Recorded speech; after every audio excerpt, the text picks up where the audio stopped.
বরবাদের সঙ্গে যে গানটা গেয়েছেন নিঃশ্বাস, সেই গানটা কিন্তু এত পপুলার হয়েছে। আজকে তারই গান শুনবো এবং তারই ইন্টারভিউ নেব এবং সেই মানুষটা আমাদের সাথে দাঁড়িয়ে আছে। এবং ভাই কেমন আছেন আপনি? আলহামদুলিল্লাহ, আপনি ভালো আছেন? এই তো আছি। এই যে নিঃশ্বাস গানটা আপনার সাথে মানে এইভাবে ভাইরাল হয়ে গেল, পপুলার পুরো বাংলাদেশ জুড়ে এবং মানে বাংলাদেশ না শুধু সারা বিশ্বেতেই। এই যে মেগাস্টারের সাথে কাজ করছেন, গান এইভাবে পপুলার হয়েছে, এটা আপনি কিভাবে দেখছেন? পুরো ব্যাপারটা আসলে আমার কাছে তো বেশ পজিটিভ। একটা সিঙ্গার, একটা আর্টিস্ট, একটা লিরিসিস্ট বা একটা ক্রিয়েটার যিনি মিউজিক ক্রিয়েট করতে চায়, তার জন্য আসলে তার প্রসারটা বা মানুষের ভালোবাসাটাই হয়তো আমি মনে করি সর্বোচ্চ পাওয়া। ওই জায়গা থেকে আমি মনে করি যে আমার ওই ক্ষুধাটা অনেকাংশ মিটেছে মানুষের কাছে পৌঁছানোর বা মানুষকে ভালো কিছু দেওয়ার। ওকে, সামনে কোনো টার্গেট আছে কিনা সিনেমা? টার্গেট এমন বলবো না, তবে হ্যাঁ, অবশ্যই এর থেকে আরও একটু বেটার পরিসরে, আর একটু বড় পরিসরে কাজ করার অবশ্যই ইচ্ছা আছে। মানুষের তো মানে ভালোর শেষ নেই আর বেটারমেন্টের কোনো শেষ নেই। সো এটা আমার কাছে অনেক বড় একটা জায়গা, তবে এর থেকেও বড় যেতে পারি কিনা ওটা আমি পুশ করে দেখবো নিজেকে।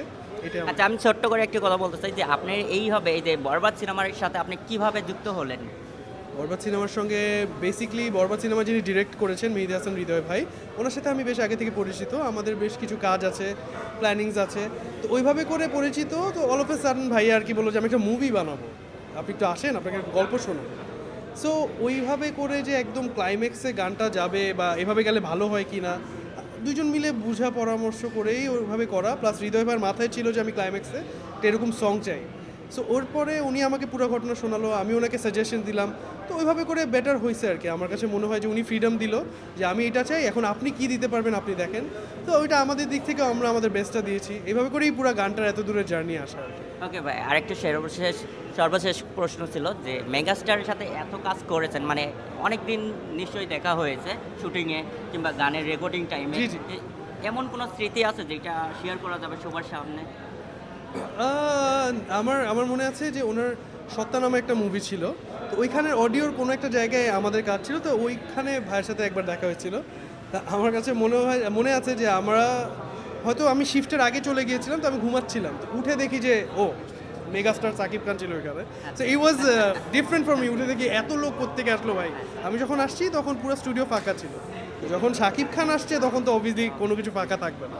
এটা আমার কাছে একটা অন্যরকম একটা গল্প। এটা বাংলাদেশে এখন এত পপুলার হয়েছে আপনার গানটা, মানে এইটা সবাই কিভাবে ফিল করে? আপনার ফ্যামিলি সবাই ভালোই ফিল করে সবাই, একটু ডিফারেন্ট। আমার ফ্যামিলি এরকম অভ্যস্ত না, আমার ফ্যামিলিতে কেউ সিঙ্গার না। তবে এই প্রথম আমি আমার ফ্যামিলিতে আর্ট লাইনে বা এই লাইনে আসলাম। তো সবাই আছে গ্রহণযোগ্যতা, মানে অবাকও হয়, গ্রহণযোগ্যতা বাড়ছে আমি মনে করি এখন, কারণ সবার পছন্দ হয়েছে গান। সাকিব খান ভাই কি বলেছে এই গানটা নিয়ে? ডিরেক্ট আমার ওনার সাথে এই ব্যাপারে এখনও কোনো কথা হয়নি। তবে মেহেদী হাসান হৃদয় ভাই বলেছেন যে ওনার বেশ পছন্দ হয়েছে, নিঃশ্বাস ওনার খুবই পছন্দের একটি গান, এবং তার পছন্দ অনুযায়ী গানটা এইভাবে করে এত বড় পরিসরে আসা। ওকে ভাই, ঠিক আছে, থ্যাংক ইউ সো মাচ সময় দেওয়ার জন্য।